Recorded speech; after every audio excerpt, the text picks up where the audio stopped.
Thanks for tuning in to the Football Talk Squadron. I'm Dutch, and this is our next episode. It's being filmed on Friday, December 29th, 2023. I say that because the Thursday night game just happened with the Jets and the Browns. I'll talk about that, and I'll also go back to Week 16, discuss some of those games, look forward into Week 17. We'll talk about the one game that's occurred and the future ones on the schedule.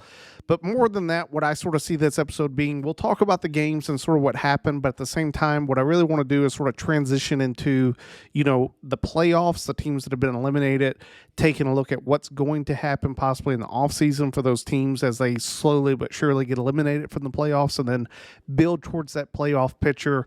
We'll get way more in depth once that playoff picture is set in terms of where the predictions are going to happen, what the good matchups that you're going to see in the NFL playoffs. But before we get into all that, past and present first, we'll go present first. And for the present guy, I thought last night brought out a good game for him. He's been playing pretty well this season.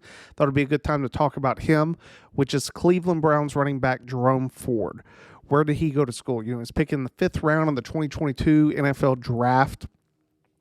Sort of a unknown guy in terms of didn't play for a Power 5 school initially, which that's sort of your first big clue. He did play for 2 schools in college. We'll talk about the one that he was drafted after, the one that he came from. Your big hint for this is this guy did get to see both teams reunite that he played for in college. In other words, they played one another on the same field. Not Power 5 and a Power 5 school. They ended up playing one another again. He had to go against his old team and lost. If you need a little bit more time, go ahead and pause, because the answer is it was the Cincinnati Bearcats. Is where he graduated and was drafted from. However, that other school that I was talking about was Alabama. They played in the CFP playoffs a few years ago. That's where they got to meet. Alabama ended up winning the game. They ended up losing the national championship to Georgia that year, but Jerome Brown had played in Alabama first, transferred up to Cincinnati, really looked good last night for the Browns. He's played exceptionally well considering since Chubb really got injured. They brought in Kareem Hunt. Ford has really sort of taken that starter role, in my opinion, away from Hunt, which is great for him. But from that standpoint, you sit back and you look at what have the Cleveland Browns been able to accomplish since Chubb and Watson both went down? Well, they're a playoff team. Clinched it last night by beating the Jets. Huge part due to Jerome Ford, the other part to Joe Flacco. I mean, we'll get way more in depth into the Browns, sort of what's going on there, that secret sauce that's happening with Joe Flacco. I don't think anyone saw coming this year, but it will be a good point for us to talk about here in a second. But before that, we'll go past. Now, the past is tricky, and this is your first big hint. It's a past and present answer. All right, so you'll see what I mean by that here in a minute. So with that, past player, college was Arizona. Played for the Washington Redskins and the New York Giants. So college Arizona, played for the Washington Redskins and the New York Giants. Entered the league in 2001, and I say entered the league in 2001 because he was undrafted. Undrafted guy, had a pretty good NFL career. He has finished his playing days, and this is why I say it was a little tricky with the past and present, but he is presently in the NFL. Those are your sort of bigger hints. I'm not going to give it away because if I say anything else, it will give it away. If you need a little bit more time, go ahead and pause, because the answer is it's Antonio Pierce. At the present day, he's the Raiders head coach. Thought was a good guy to bring up. I think he's done exceptionally well considering what Josh McDaniels did to that program. Like, the Raiders were in a dumpster fire. He's really rallied those guys around him, and they're playing pretty well. I mean, they had a great victory last week. You sit back and look at the Raiders. I don't really think anyone thought that the Raiders were going to beat the Chiefs on Christmas Day. I mean, and what's surprising is this is the second time under Pierce that the Raiders played very well under the Chiefs. First time they were up 14-0 in Vegas, just let the game get away from them. I think this time they got up, they realized what they needed to accomplish, and they won. Now, some crazy things happened in this game. What's the crazy things? It's not the back-to-back touchdowns by the Raiders. I know that was one of the bigger things that were talked about. I think an undervalued stat to the Raiders this week was the fact that Caden O'Donnell, the Oakland's quarterback, threw 0 completions in the second quarter, in the third quarter, and the fourth quarter. I want you to think about that. The Raiders won a game when they did not have a single passing yard from the second quarter on. The only time they completed a ball and had any passing yards was in the first quarter. The rest of the game, they relied on the running game and somehow won, which is a tremendous, what do you want to say? Congratulations to the Raiders for their defense being able to slow down Mahomes. And on the other side of the football, you just sort of look at it and you go, man, what happened to the Kansas City Chiefs, which we'll get to in a moment. The Raiders, they're sitting there. Right now, they're 7-8. They haven't officially been eliminated from playoff contention. That's going to happen here in a few weeks. In my honest opinion, I don't see them making it. They need a lot of other teams to start losing for them to be able to sneak into the playoffs. Is that a possibility? Absolutely. Do I think it's realistic? No. Why do I say that? So the big thing that you have to look at with the Raiders is who they have left. That's sort of argument number one against the Raiders, which is the team they have next is the Colts, which ultimately for them to beat the Colts really helps the Raiders with playoff contention. The Colts are right there fighting along with them. And I think that if they can't beat the Colts, that's where they're sort of doomed in the playoffs. They do have Denver next. Denver's a whole nother story that we'll get to with the benching of Russell Wilson, where that team goes. But for the Raiders, you just sort of sit back and you realize that this year hasn't gone as well as it should have, or at least people thought it would. And then the other side of the coin is where do the Raiders go forward from here? For me, when I take a look at the Raiders and I sit back and go, where do I see the Raiders going with Antonio Pierce? I think he's done a great job considering the circumstance. What does that mean for his future as a Raiders head coach? Unless there's just some guy out there like, say, Jim Harbaugh or, a very big Bill Belichick, someone that you can sit back as, the owner of the Raiders and say, this is who I want to bring. This is a no-doubter. I think Antonio Pierce has done everything in his power to show that I believe he deserves at least another year. I'm not saying sign the guy to a 5-year contract or anything like that, but maybe a 1 to 2 year deal at the Raiders to show that continued growth. Give him an entire offseason to bring in the guys that he wants to bring in, trade away the guys that he doesn't want, have a whole offseason to build a coaching staff, to make the changes that he sees fit, to see if he can still get that buy-in. I think from the standpoint of, does he have the buy-in with the players? Absolutely. Like, that's evident, not just with the wins, but just the emotions of the field of the guys. Clearly a player's coach. Reminds me a lot of Dan Campbell. Like, here's a guy that believes in his players believe in him. He's making the right move so far. The biggest question I have for, him is sort of like I do for Dan Campbell is when it comes to coaching this team and really when times get going tough and you really need that football mind to sit back and go, hey, what do we need to do in this situation to win the game? Can those adjustments be made by the head coach? I think for both examples, the answer is yes. You see it with Campbell with his play calling. Antonio Pierce really brought this team out of a dumpster fire to get them into possible playoff contention, but at least winning games and beating teams like the Chiefs. I just sit back and go, I think those are the questions that's going to be asked of him in terms of, is this the future Raiders head coach? I do believe it deserves another year, but we'll see going forward. On the opposite side of the coin of the Raiders, you got the Kansas City Chiefs.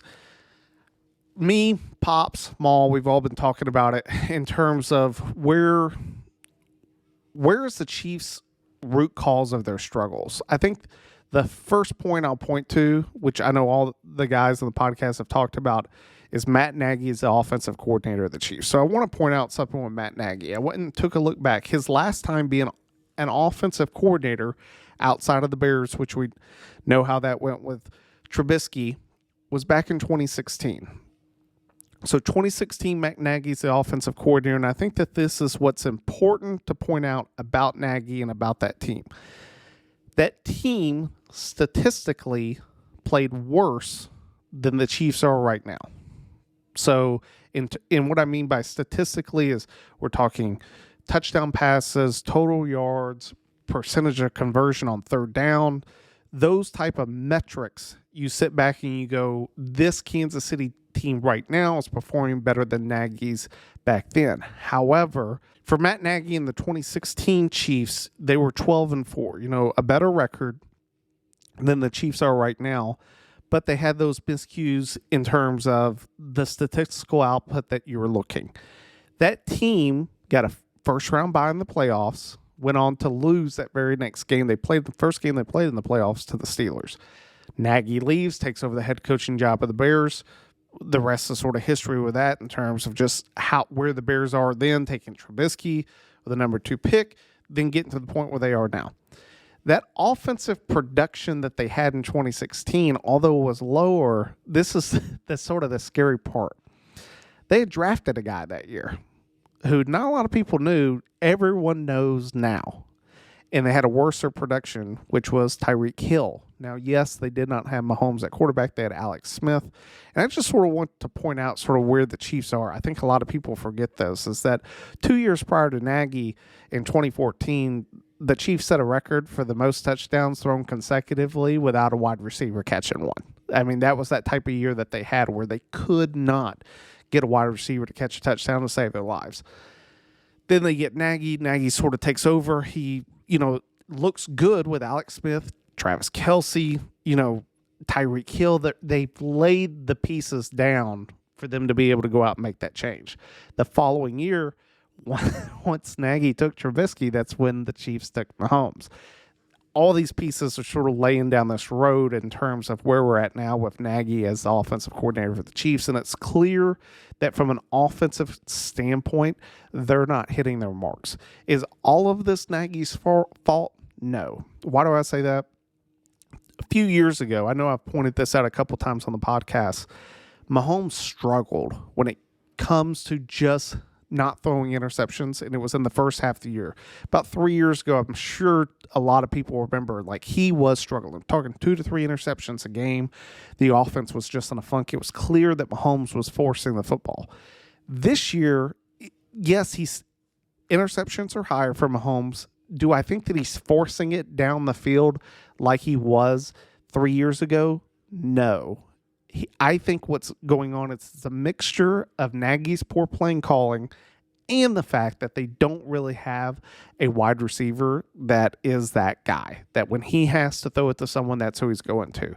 The fact that they have Tony, who is responsible for, I would say, at least, 4 or 5 Mahomes interceptions because he has bricks for hands.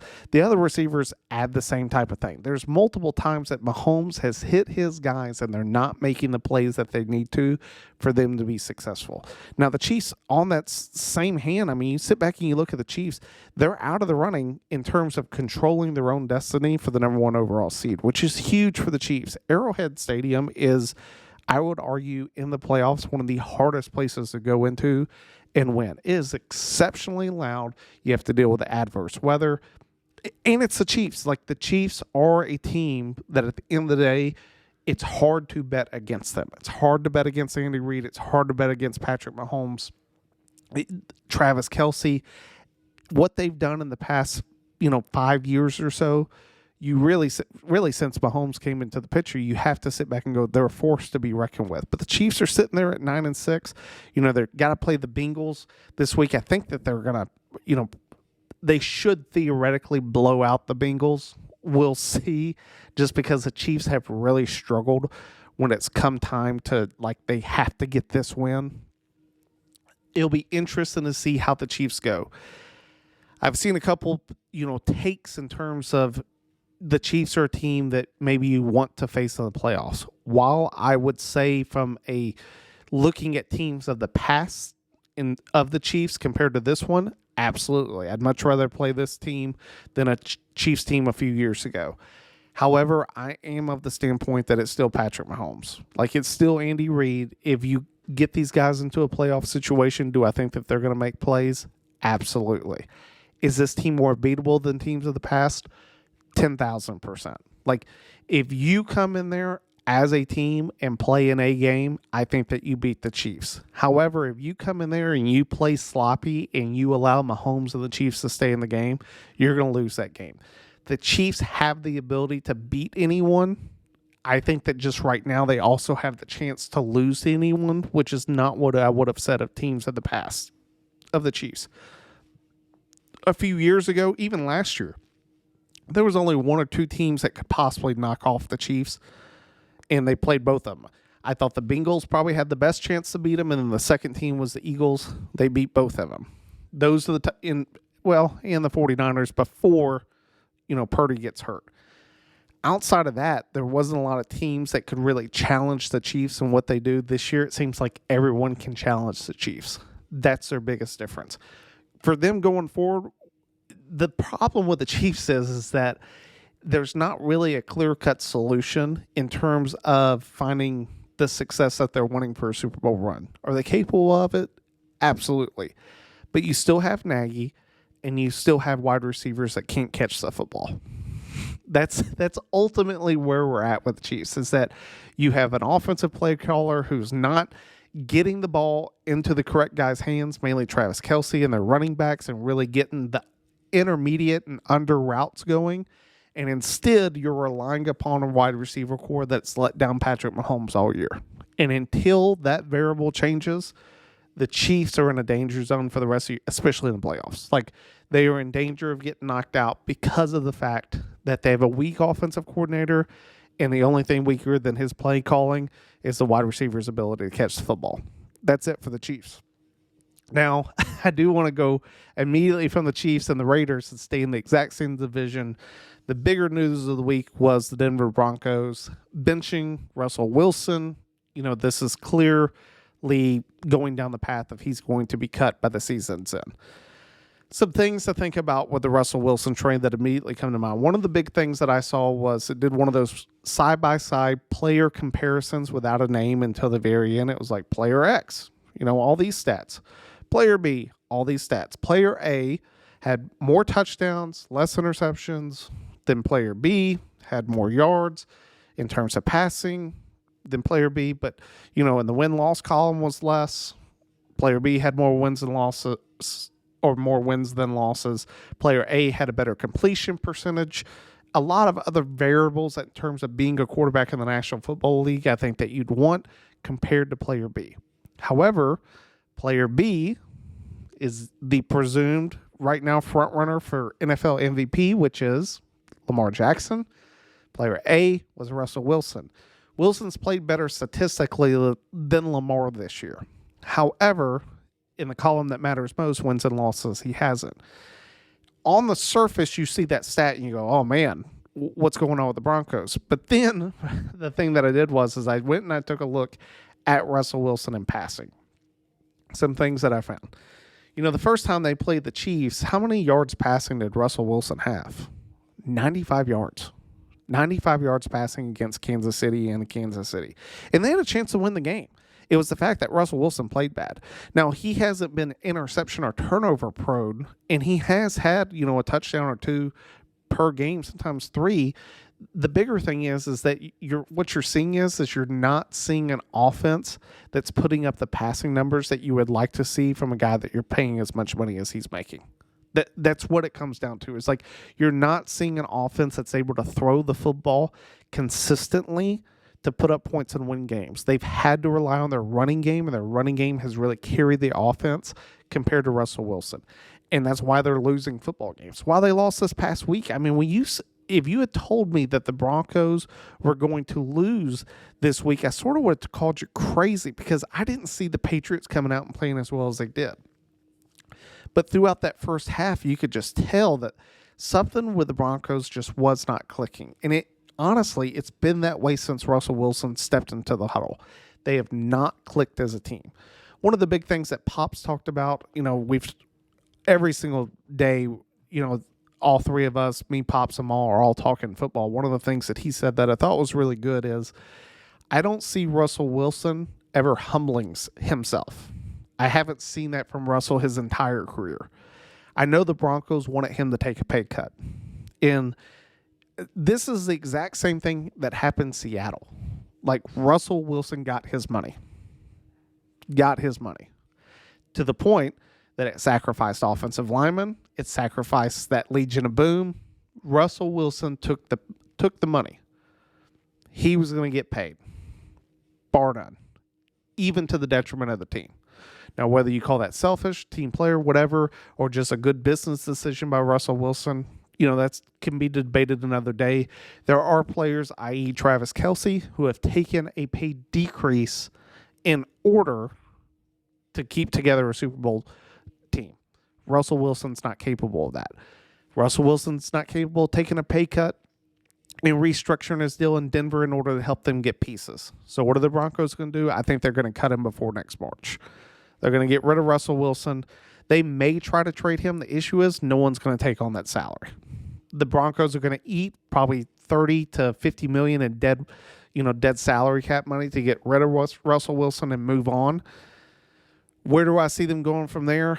The biggest thing I see for the Broncos is I see them being probably a front runner for Caleb Williams, in my opinion.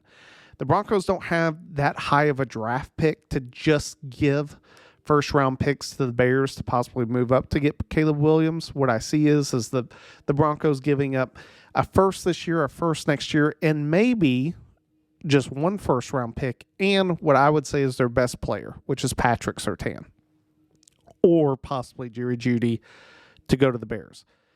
Giving up a guy that's a starter and a first-round or two first-round picks to the Bears to go up and get Caleb Williams.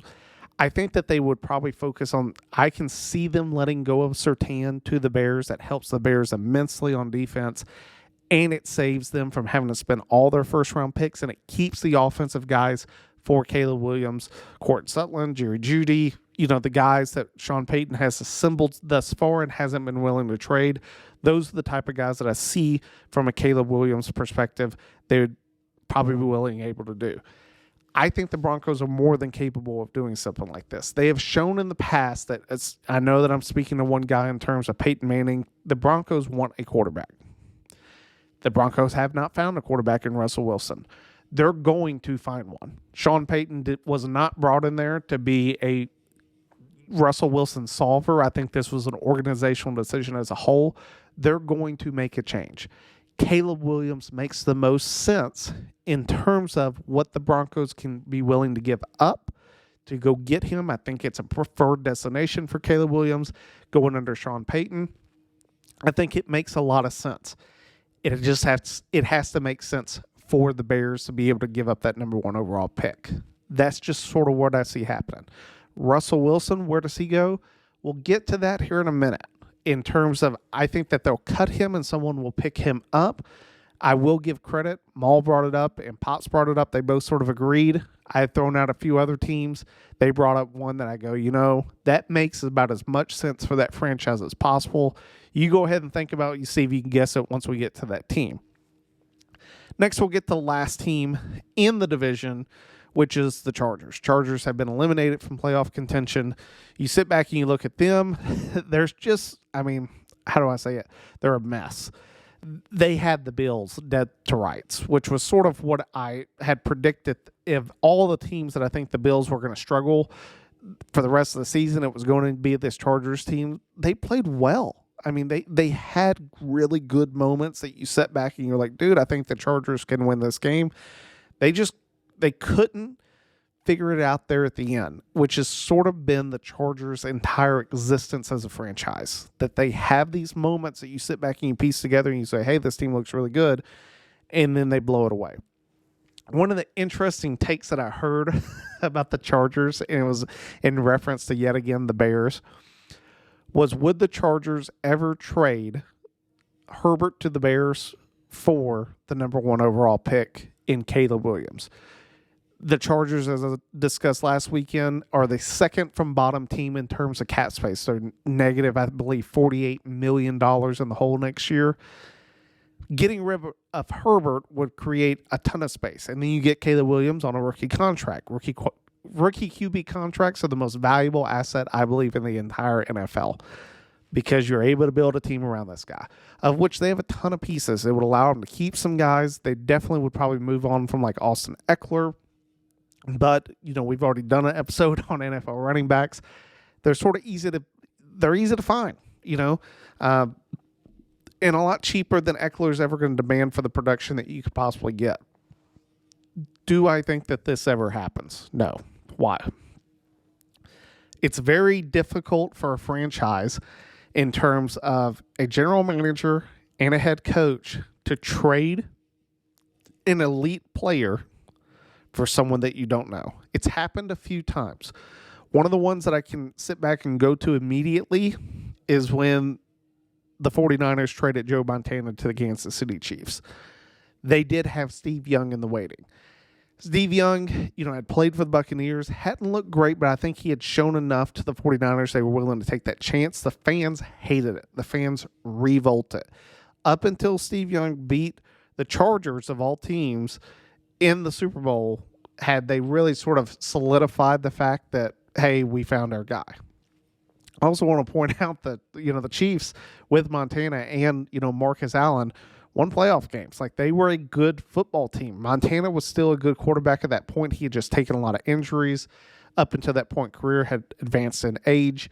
Herbert's not that. He's not Montana in terms of his age and just sort of career left. You look at Herbert and you really have a star. Do I think that he trades him? No, just because if you're that guy that trades Herbert away to the Bears and Caleb Williams doesn't work out, you're done. And you'll never get another job as a GM and probably not as a head coach again. You may float around the league in other positions, but I think it's way too much risk for what any type of reward it could be. I don't see it happening. From the Chargers, though, you take a look at their perspective. We talked a lot about it last week with the salary cap and what are they going to have to do in order to try to fix that. That is an impossible question.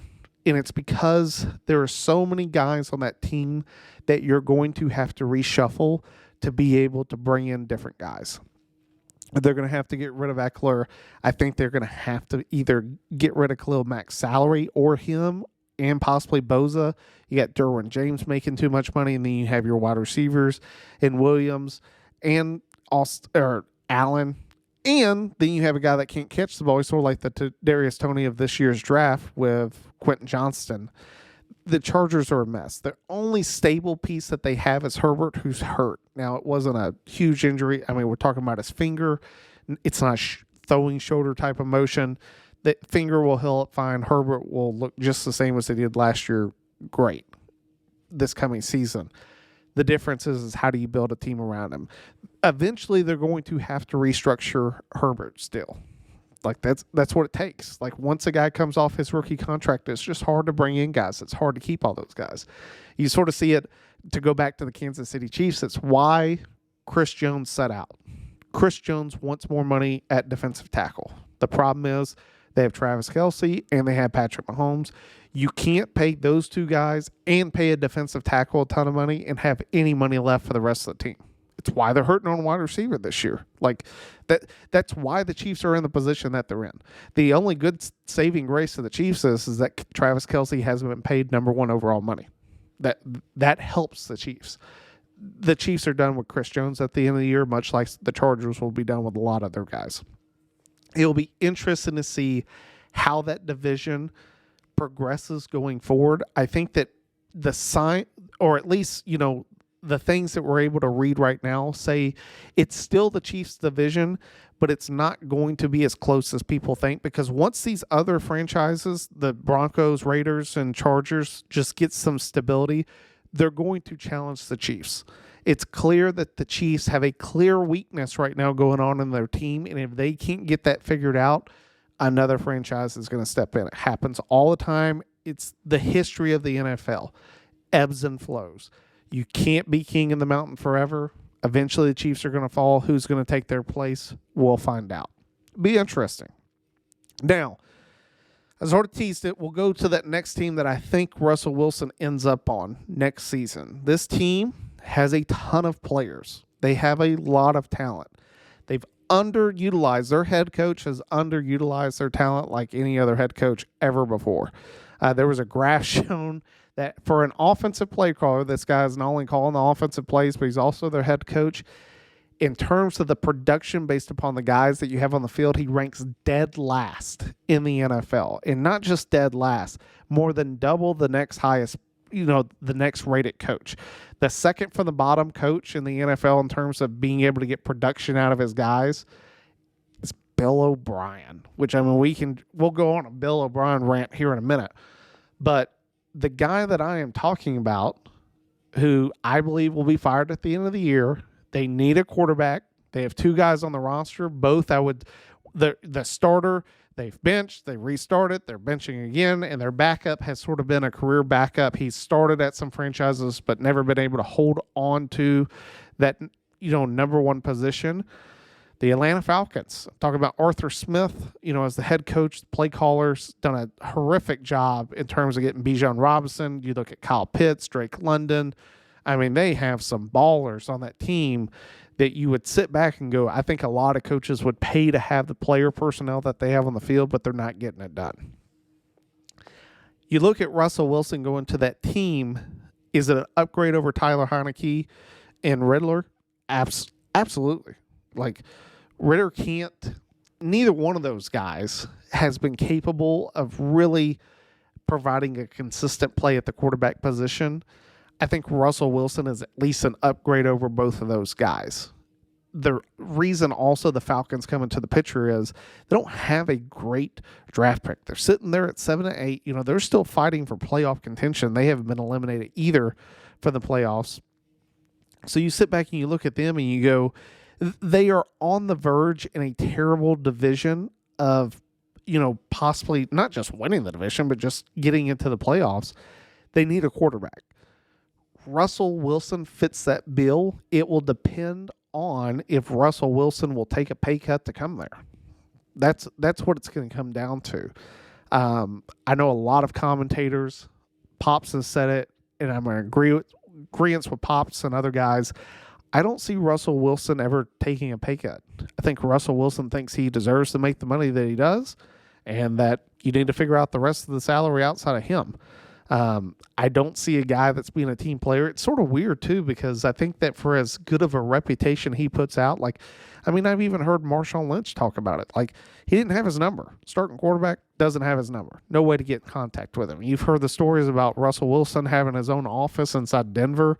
It seems to be a guy that is very much of himself and not of the team. And you get that even more of a sense when you talk to his teammates and they're like, I don't know who this guy is. Don't hang out with him. Don't have his phone number. It's not a relationship that you would want in an NFL quarterback. I'll put it that way. But from the Falcons standpoint, they need a quarterback. And you look at the rest of that division with the Saints and Bucks. The Bucks and all three of those teams are fighting for the division crown. Do I think that someone can possibly sneak in and get a playoff spot? Maybe. I doubt it. The reason I say I doubt it is I think it's only going to be the team that wins that division that comes out of it, and it's because of the play of the Rams and the Seattle Seahawks on the other end.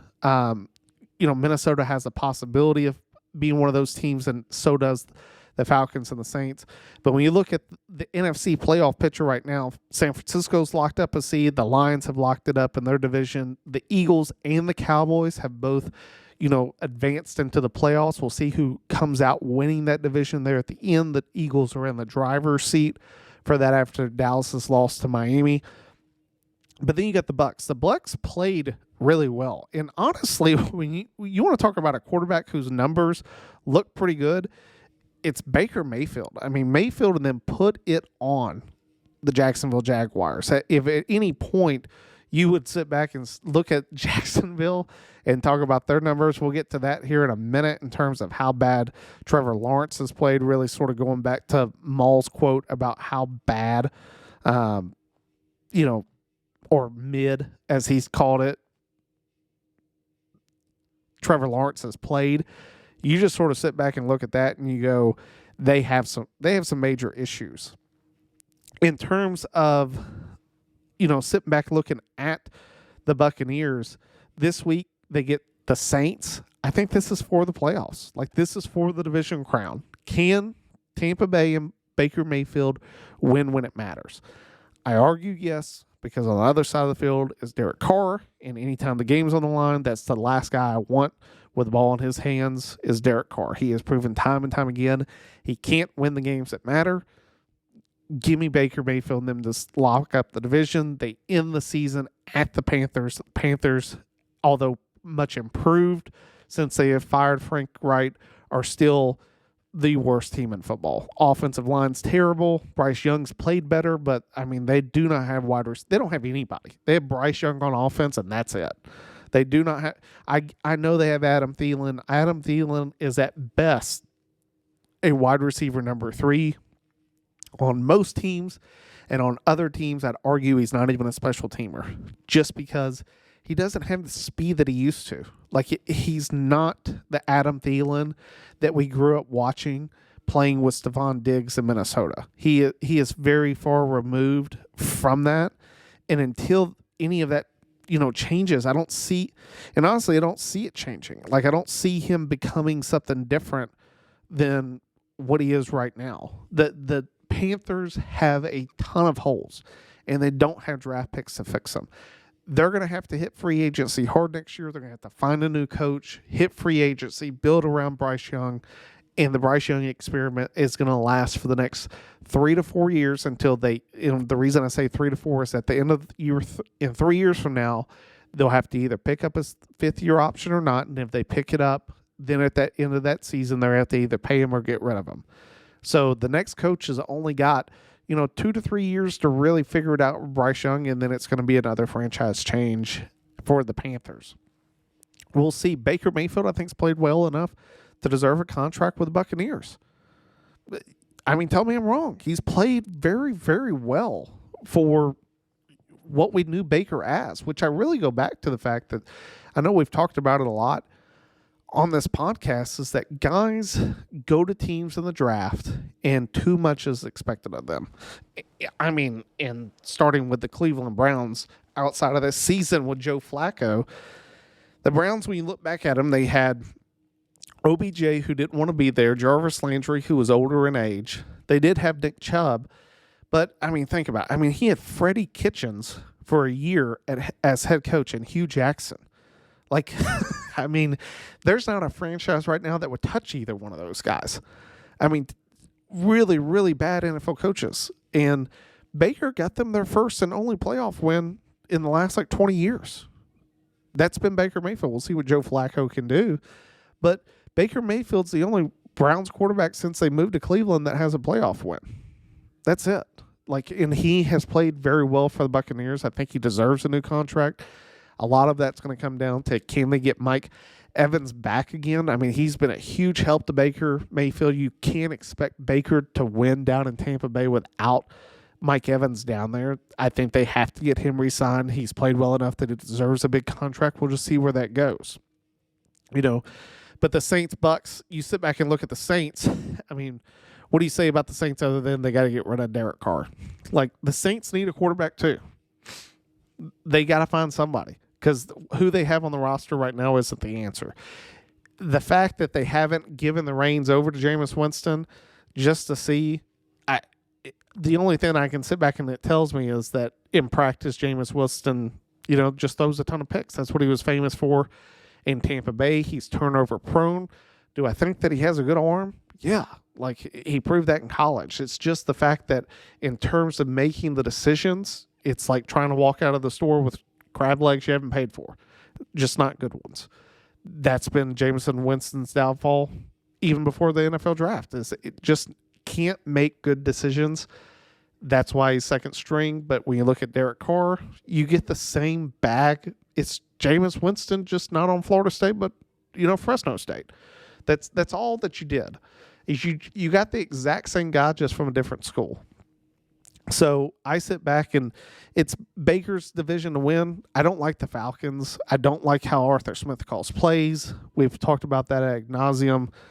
The Falcons somehow have just found a way to still sort of be relevant this year, but at the same time, they have proven for the entire year they're not capable of beating the teams that they need to in order to possibly win. Like, that's it.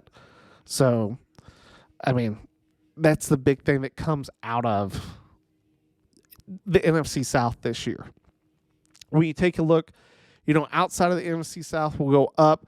Get back to the AFC. We talked about the AFC East with those 4 teams. We'll just go right into what we talked about with Trevor Lawrence in Jacksonville. I thought this was a crazy stat, wanted to pull out.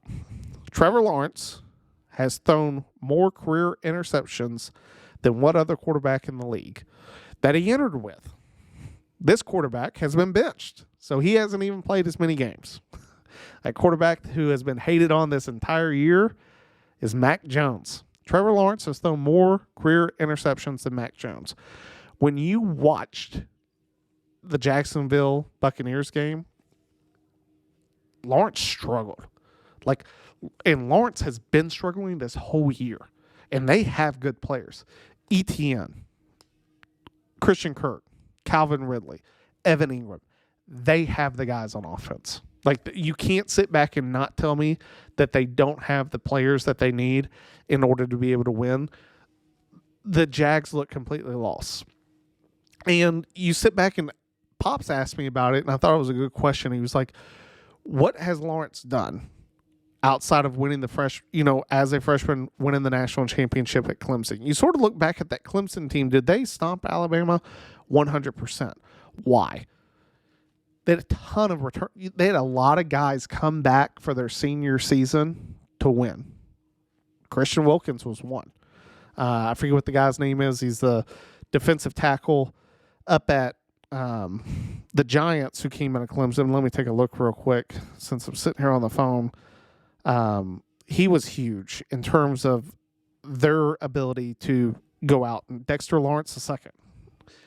Both of those guys were cornerstones of their defense. And they had a lot of guys on that defense go in the first round of the NFL draft. They had a ton of talent from the NFL on that team. Looked amazing. Ended up beating Alabama the following year. What happens? Lawrence gets them back to the playoffs again. Who did they play? Played Ohio State. Had some really questionable calls. Had a targeting that really changed the game, and then a fumble that was clearly a fumble. The only people that will not say it's a fumble is Clemson fans, that Ohio State picked up and took it back to the house. And my man took 4 or 5 steps. Go back and just type in Ohio State Clemson fumble CFP, and you'll see exactly what I'm talking about on YouTube. That changed the momentum of the game. Now, justice was paid because they went and played one of the best scoring offensive teams in the history of college football in LSU and Joe Burrow that year, and Burrow and them pulled away. There was just nothing that Lawrence could do against what I would argue was not a great LSU defense. They had some good players, but that offense was historic, and Lawrence and them could not keep up.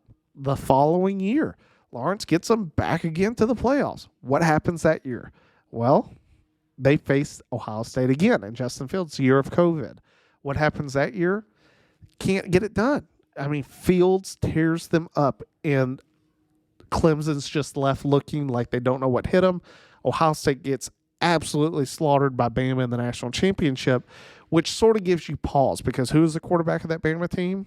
Mac Jones. Play the same defense that Trevor Lawrence did. Trevor Lawrence didn't look good. Mac Jones tore him up. Yes, Mac Jones had Heisman Trophy winner in terms of Devontae Smith and a ton of NFL talent on that team. Jalen Waddle, who was hurt that game. But Najee Harris, they had guys. They had a ton of defensive or NFL guys on that team. But Lawrence has struggled really since winning the national championship in, this matters games.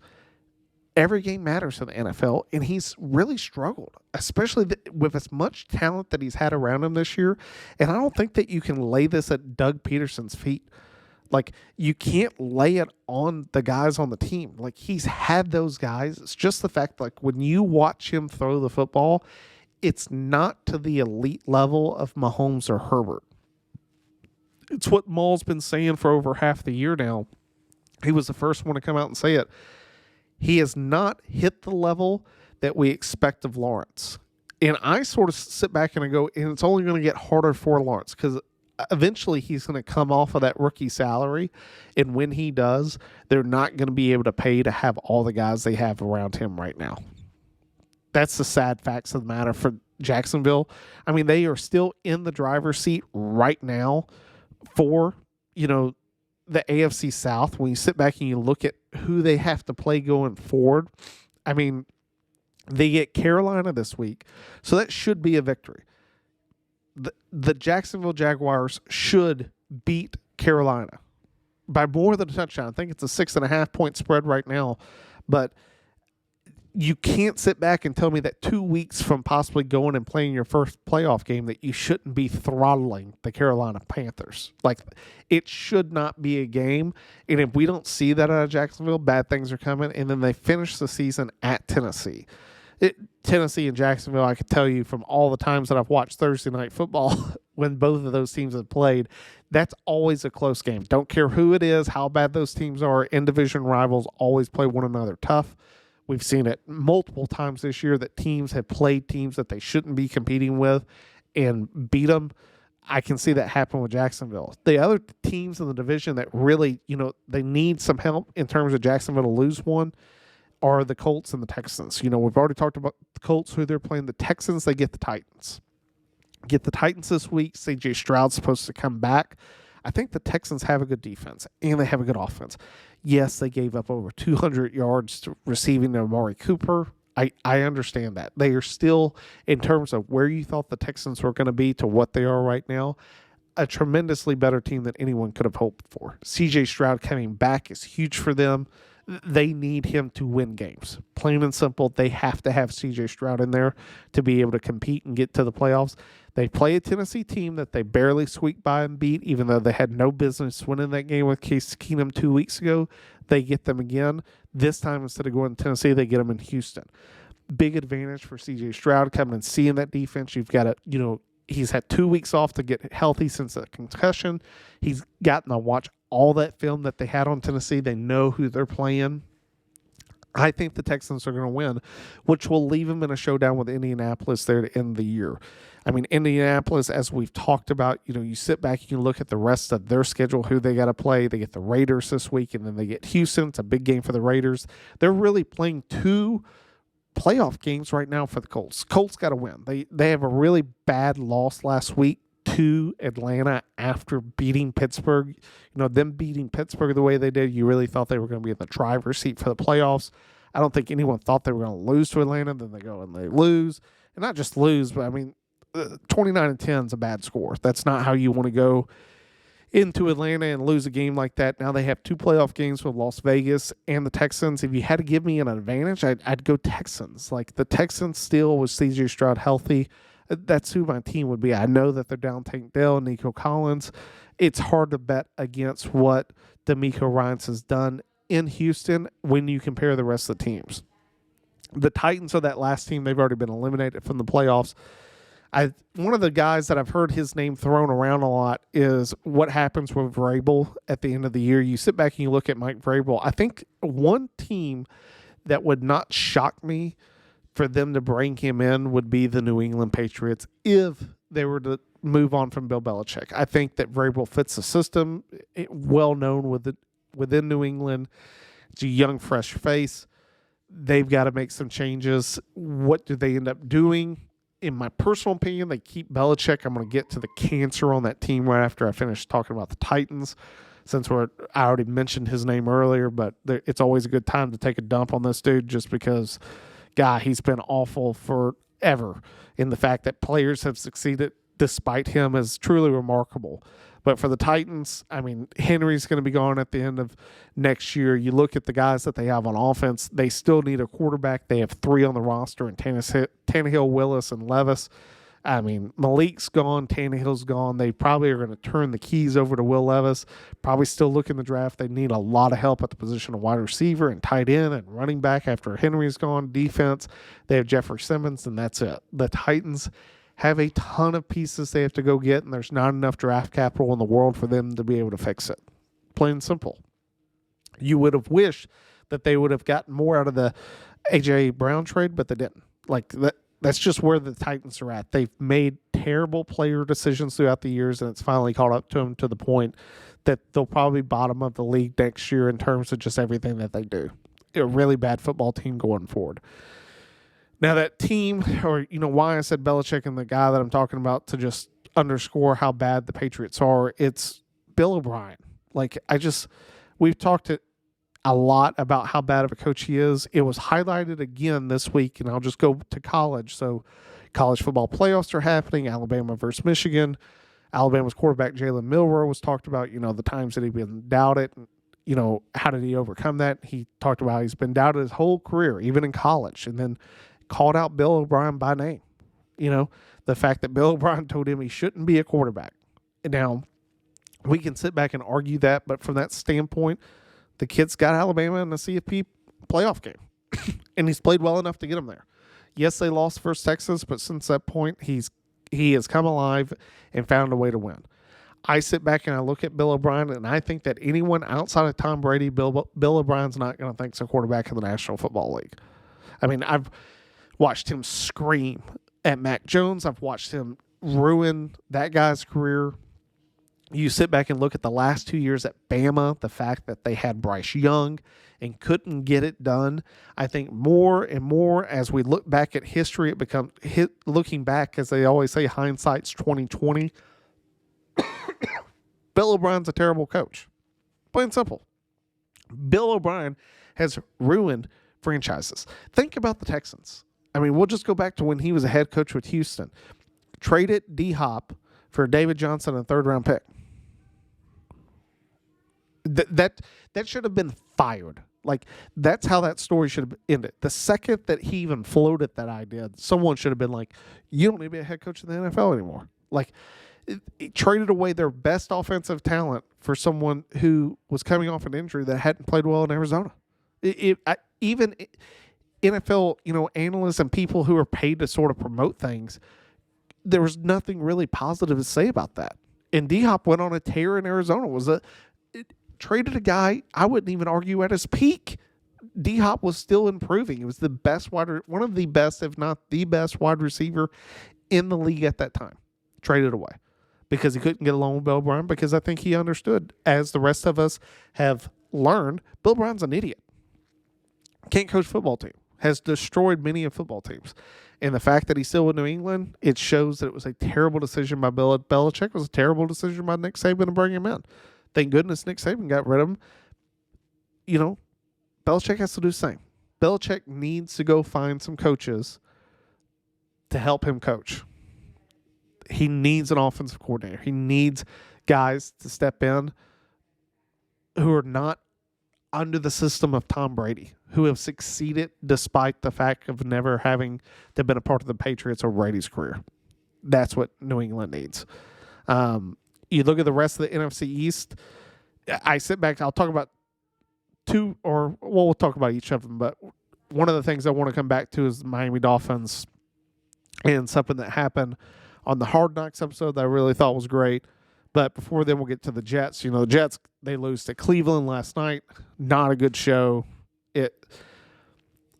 I was telling Maul and Pops this, and it's something that I sit back and I think about a lot, was Matt Saleh, is great NFL head coach in terms of how he gets that defense to perform. The defense, for all the faults that they have on offense, has played well above and been one of the better defenses in the NFL this past year. However, his decision-making once Aaron Rodgers went down is bad. I don't think you can argue that. They knew Zach Wilson wasn't the answer. They knew that last year. That's why they went out and got Aaron Rodgers. That's why they traded a first-round pick for Aaron Rodgers.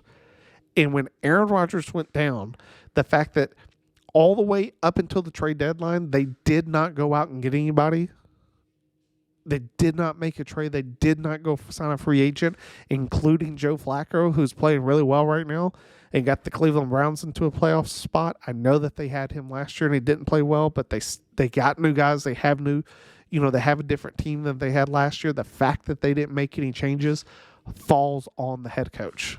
Like, they didn't do what they needed to be successful this year and to try to get into the playoffs. I mean, that's why they're sitting there at 6-10. And it's sad to see a team that really, when he went down, Rodgers, the team was sort of like, we're on the 2024. Like, that's the vibe that you get. It's almost like the reporter, he challenged Salah last night. It was a terrible question. He was like, you just don't seem upset. Salah did give a great response. He's like, what do you want me to do? Throw the podium on the ground? Like, how is that going to change anything? I think that they had put all their eggs into the one basket of Aaron Rodgers, and when that injury happened, they were just sort of left not knowing what to do. And it is difficult. It's difficult. You don't want to trade around draft capital that can help you next year when Rodgers comes back, but at the same time, they could have went out and possibly signed Joe Flacco or another backup, or even traded for someone like Jacoby Brissett. Like, he's starting now for the Commanders. You could have got him before when Sam Howell was doing well. And I think the Commanders probably would have given him up. There were guys out there that you could have gotten. They chose not to, and it worked out really poorly for them this season. The final two teams in the AFC East who are competing against one another, the Dolphins, I did not see them beating the Cowboys. Did not see that happening. That was a huge victory for Miami. I know Dallas has struggled on the road, but Miami has struggled against winning football teams, and they found a way to win. I think one of the cool things out of the Hard Knocks episode that I sort of talked about earlier, Dan Marino is, he's an analyst with the team or a consultant, however you want to say it, comes in and helps the team. He's in the quarterback room. They're giving away Christmas presents, and something that talk to me is like, in the episode, he says, after the Super Bowl, just like when you look at him, the way he said it, maybe it was just me, but I think a lot of people, especially if you know anything about Marino, greatest up until Marino, when Marino retired, he was the greatest NFL quarterback in history, period, in terms of how well he threw the football. No one could argue that Marino wasn't the most talented quarterback in the NFL up until that point. Some people would still say today no one threw the football better than Dan Marino. Never could win a Super Bowl. When he said that, you could tell, like, he still wants Super Bowl. Not a player. He's, on the team and just in a different role. I would love to see the Dolphins win one for Dan. There would be no one happier, including the players there, than Dan Marino for the Dolphins to finally get one. I hope that it happens. The Dolphins have a huge test. They're going against the Ravens, who I was wrong. I talked about the Ravens last week. I thought the Niners would win by more than 14 points. I was 100% dead wrong, and that's why you don't bet on Vegas. And don't listen to anything I say about the NFL in terms of picks. I've been shown wrong more times than not with the NFL pick'ems between me and Maul this year. But, man, the Dolphins have a huge chance. And the Dolphins still have all the pressure on them. If the Dolphins lose to the Ravens, the Dolphins by beating Dallas clinched a playoff spot. The Dolphins are now fighting for their position in the playoffs. If the Dolphins lose to the Ravens and the Bills win next week, then the division will be decided by the winner of the Bills-Dolphins game in the final week of the NFL season. The Bills, I'm sitting there looking them up of who they got this upcoming week. Sorry, should have had this a little bit quicker. The Bills play the Patriots, so it should be a win. They get them in the Bills stadium. The current line's -14 for the Bills, so it should be, the Bills should win. The Dolphins have a huge task in beating the Ravens. Now, a few years ago, people should hopefully, or I think it was last year, people should remember, like, the Dolphins overcame one of the largest deficits in NFL history, only to be, beaten by the Vikings up until that point, to come back and beat the Ravens. They've been down by the Ravens, and Tua is actually 2-0 against the Ravens. This is a great matchup. It will be a great matchup to watch. It's one that you really hope to see how both teams perform. this is a possible AFC championship matchup with how the teams are playing in the AFC. For the Dolphins, they would have to beat the Ravens and then also win out and have the Ravens drop a few in order to clinch that number one seed. We'll see what happens. There's a ton on this game for both teams. Plain and simple. I mean, seeding in the playoffs, divisional crowns. Does Buffalo get in? All these questions could be answered over the next few weeks. You sit back and look at them. The Bills, I know we talked about it in terms of them playing. They sit back and you go, hey, they played sort of like we thought against the Chargers. They get New England this week and then Miami. It's going to be great.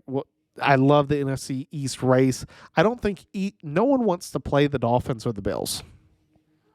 No one wants to play them.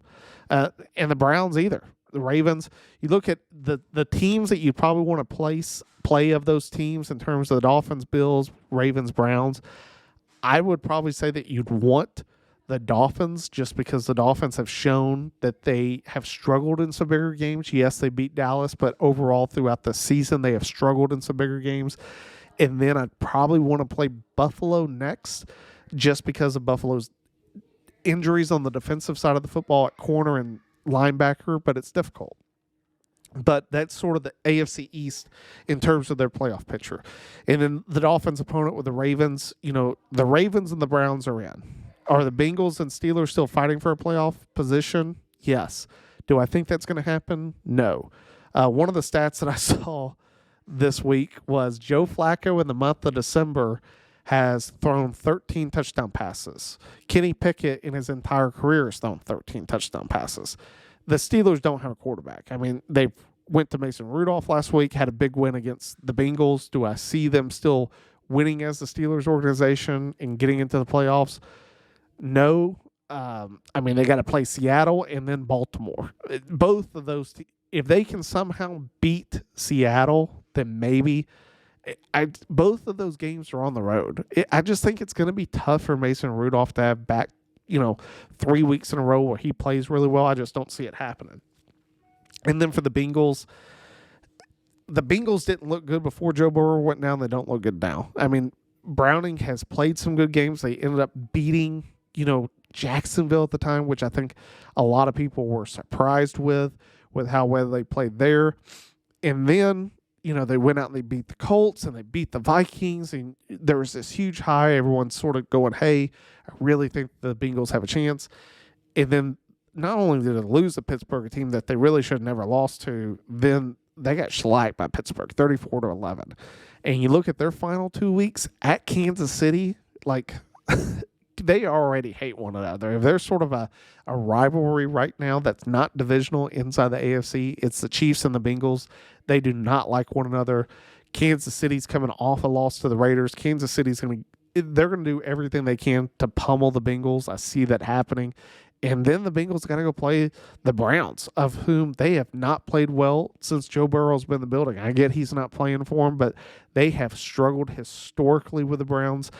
And the Browns are going to be fighting for even better playoff contention. And if the Browns win out and the Ravens lose out, the Browns win the division. The Browns have a lot to play for.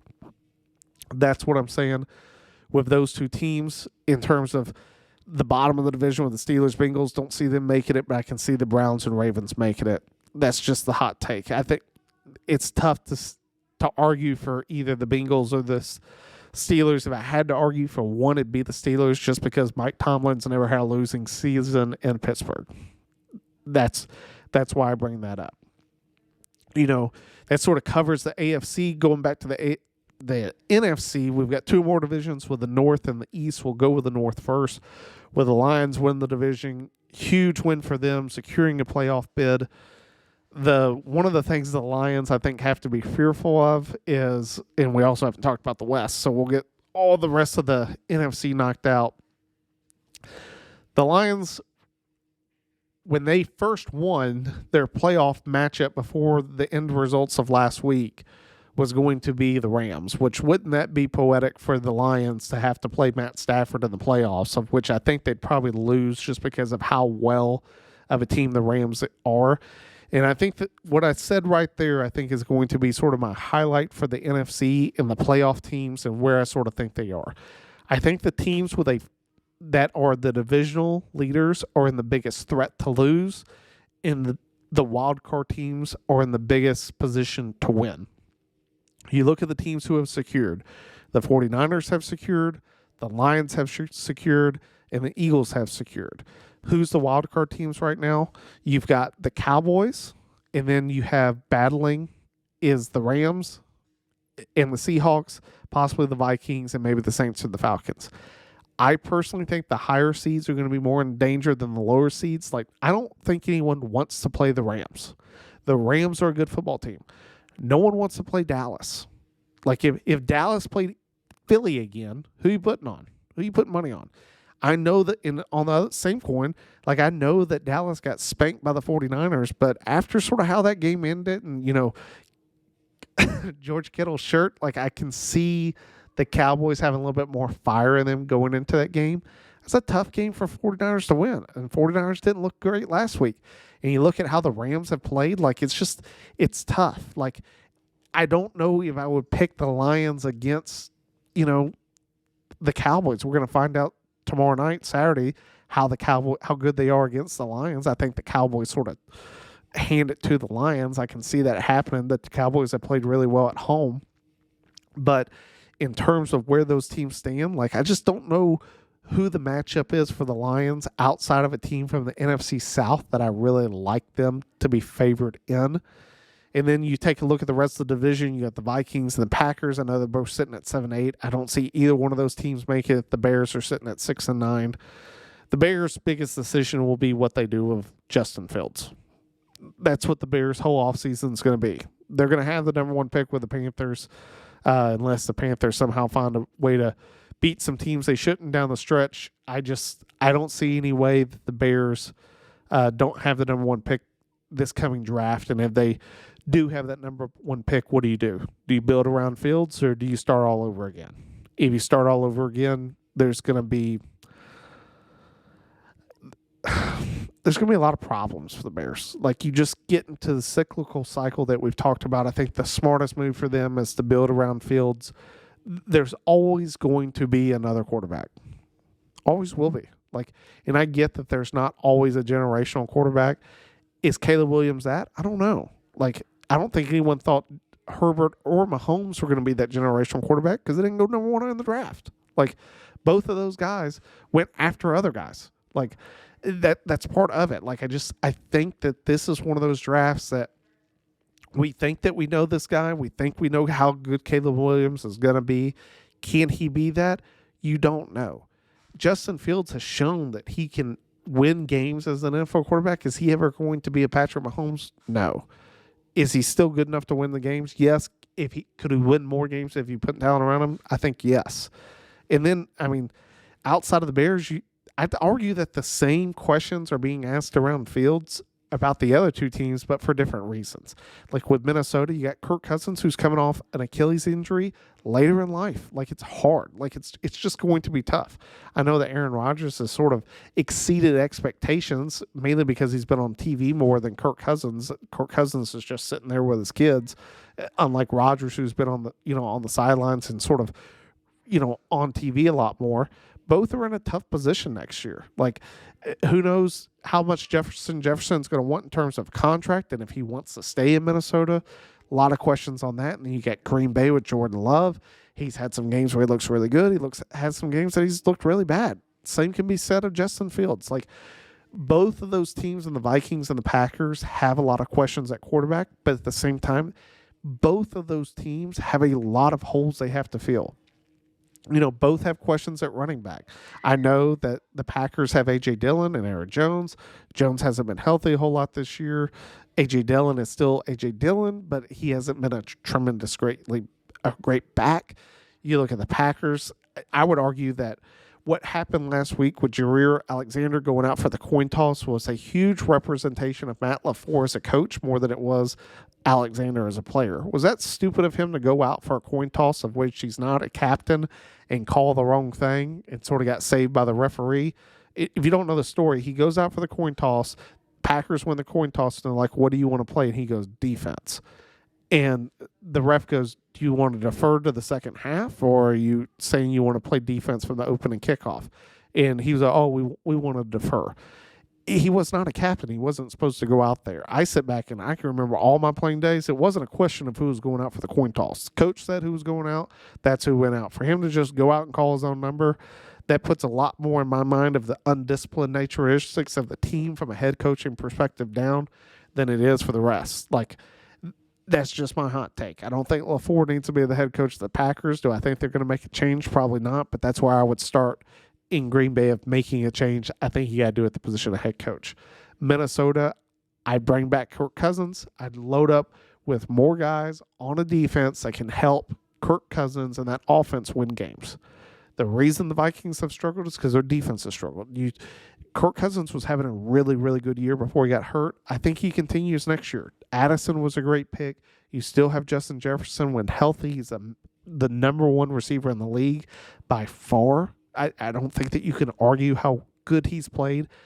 They still have draft picks. They can go make some changes. We'll see how Minnesota approaches that. For the next two divisions of the NFC, you get the West with the 49ers, and the East. We'll go with the East first since they have more teams eliminated with the Giants and the Commanders. The Giants are sort of in the same position that Russell Wilson's in the Broncos. You pay too much money to a quarterback who's not getting you the results that you want, especially when you look at the fact that DeVito and Tyrod Taylor made plays to keep them in games. Like DeVito, when you compare him and Daniel Jones, they're sort of the same guy. Like, they could throw the football, they scrambled a little bit, but at no point were you really a believer in him. Tyrod Taylor, he's a veteran NFL quarterback, but even him, you can't overcome the fact that they have a lot of, bad talent on the team. The problem is that you paid Daniel Jones all this money that now you can't go spend it in other places. So what do the Giants do if the draft opens up to them to take, a Caleb Williams or Caleb May? I don't know. Like, I don't think that you're going to be able to get rid of Daniel Jones for all the money he's worth. You're just going to have dead cap space. So I just don't know what the Giants do in that situation. Washington just named Jacoby Brissett as the starter. The sort of the Sam Howell, what's going to happen with that? I have no idea. I think the real question is what happens with Riverboat Ron. Like, Ron Rivera, in my opinion, needs to be fired at the end of the year.